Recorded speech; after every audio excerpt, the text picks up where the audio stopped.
I think we need to be mindful of what we use to define ourselves, right? A lot of us use very negative words to define ourselves. And in doing so, we limit ourselves. We restrict ourselves. And I think the thing that we need to realize is that whatever we use to define us confines us. Whatever it is that we use to describe us restrict us, and not only restrict us as a person, but restrict our lives, right?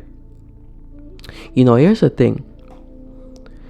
Someone is always listening to you, or something is always listening to you.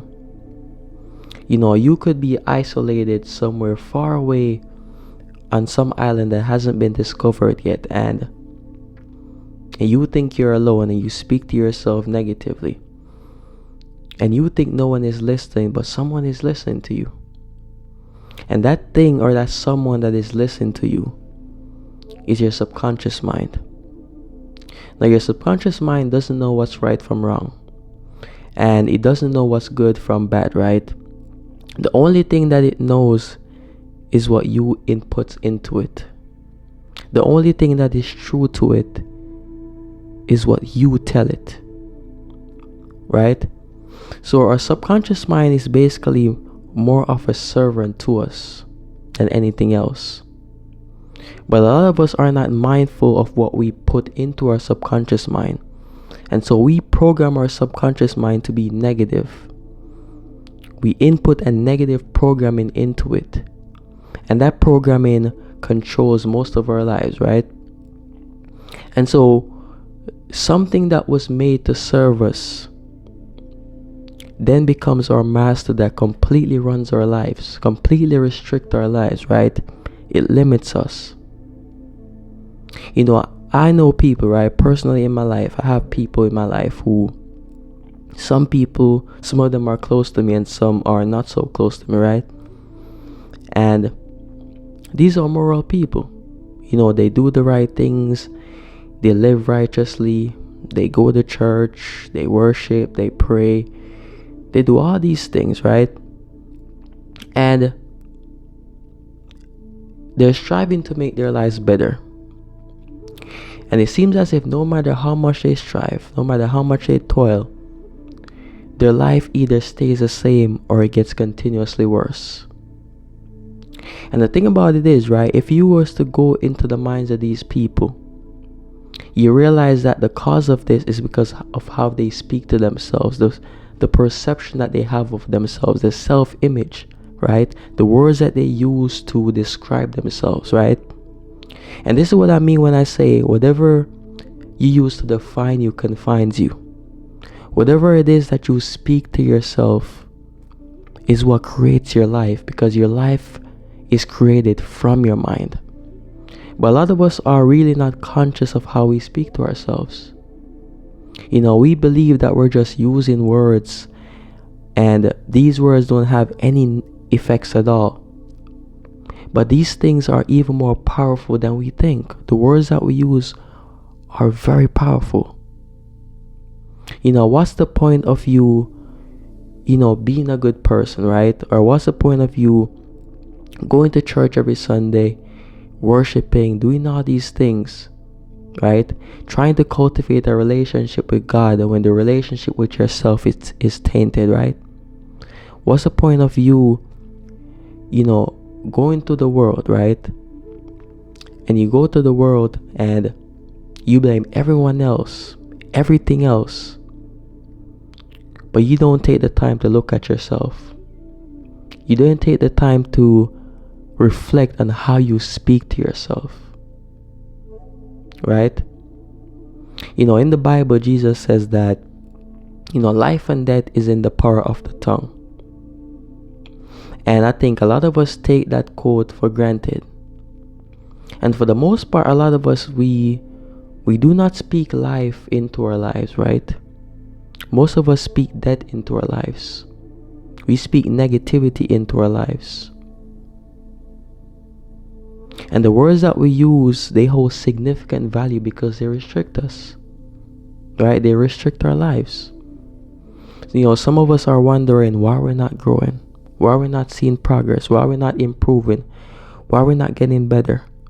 And the reason why we're not getting better is simply because we haven't fixed the relationship that we have with ourselves. We haven't taken our power back. And to take your power back, you truly have to start by taking the power of your words back. By choosing the words that you use to yourself very carefully. Right? If you understand that your words have power, why not choose to speak positively to yourself and speak positive things into your life? If you understand that your words have power, why not choose to use them to your benefit? See, a lot of us greatly underestimate how powerful we are. We believe that the world is the thing that is restricting us. And we believe that the world is the very thing that is against us. But like I've said before on so many occasions, we are the ones that fight against ourselves even more. We are the ones that limit ourselves way more than anything else limits us. Right? We confine ourselves. And the way in which we do that, like I said before, is through our words. Many of us do not have a good relationship with the words that we use to ourselves. Right? And so, to change your life, you really need to change the words that you use. I believe that even some of the words that we normalize in our society, some of the words that we sort of accept, right, they're very dangerous. I'm gonna give you guys an example, right? So a lot of us, when we're struggling with an addiction, right, we like to say, I'm an addict, right? And I believe that in itself is a very negative thing to say. Right? I prefer you to say, I have an addiction. Because there's a huge difference between saying, I am an addict and I have an addiction. When you say, I am an addict, you are defining yourself as an addict. But when you say, I have an addiction, then you're saying, in this moment in time, I have an addiction. But at any point in my life, I can choose to drop it. Right? The thing about it is, right, the words I am are way more powerful than we realize. Right? The words I am are some of the most powerful words in this world. Because when you say I am and you follow it up by saying something else, then you are defining yourself. Right? But you can choose to define yourself in a negative way, or you can choose to define yourself in a positive way. Instead of saying I'm a victim, you can say I'm a victor. Instead of saying that you are not loved, you can say I am loved. Instead of saying I will never find happiness or I am not happy, you can say I am happy, I am peaceful. Right? And so once you realize how powerful your words are, then you can begin to take your power back.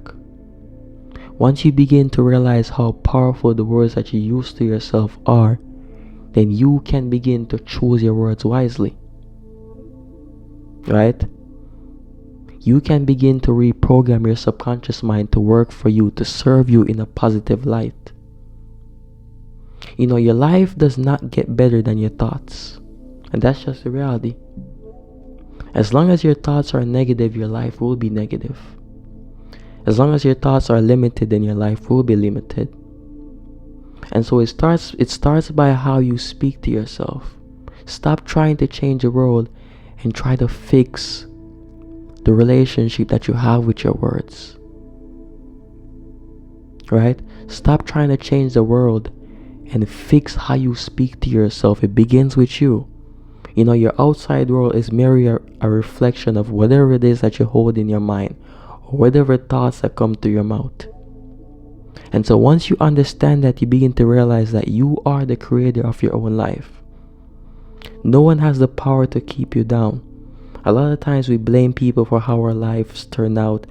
And sure, we might have negative experiences, right? Everyone in this world to some degree has had some negative experience, right? To some degree, we've all faced difficulty.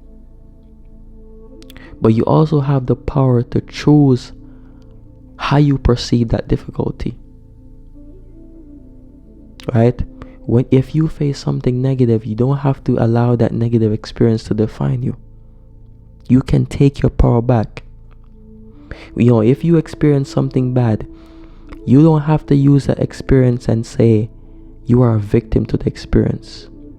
You can say that you went through an experience like this, and because you went through this experience, then you've become a stronger person. You become wiser mentally, physically, emotionally, spiritually. Right? Your experiences do not define you. You define you. But it's not until you take the power back from the words that you used in your life. It's not until you take the power back from the words that you used to yourself, then your life will change. It's not until you redefine how you define yourself until your life will change. And so you have the power. You have so much more power than you think. You have so much more power than you realize. So I say all this to say, we need to be careful of what we use to define ourselves. We need to be careful of the words that we use to ourselves. A lot of us are living lives and we're wondering why nothing is working for us. Why we'll feel stuck. Well, we're not progressing. And it all starts with the words that we use. It's really so simple that it's so comical, right? It's really so simple that it's comical. You can wake up every single day and you can speak life into yourself. And you can speak life into your life. But it's all a choice that you have to make. No one can make that choice for you.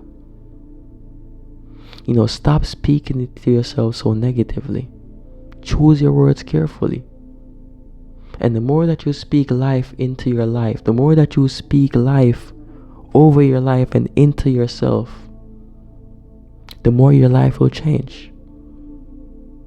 But as long as you keep using those negative words to yourself, as long as you keep speaking to yourself negatively, then your life will only continue to get worse. And you will stay stuck in that same place for the rest of your life. You will box yourself in. But you have a choice, and the choice is only up to you to make. So take your power back. Take your power back by taking the words that you use seriously. And when you begin to do so, your life will change. When you begin to choose the words that you use to yourself wisely, and you begin to choose positive words, then you will begin to see progress not only in your life, but within yourself. Peace and blessings.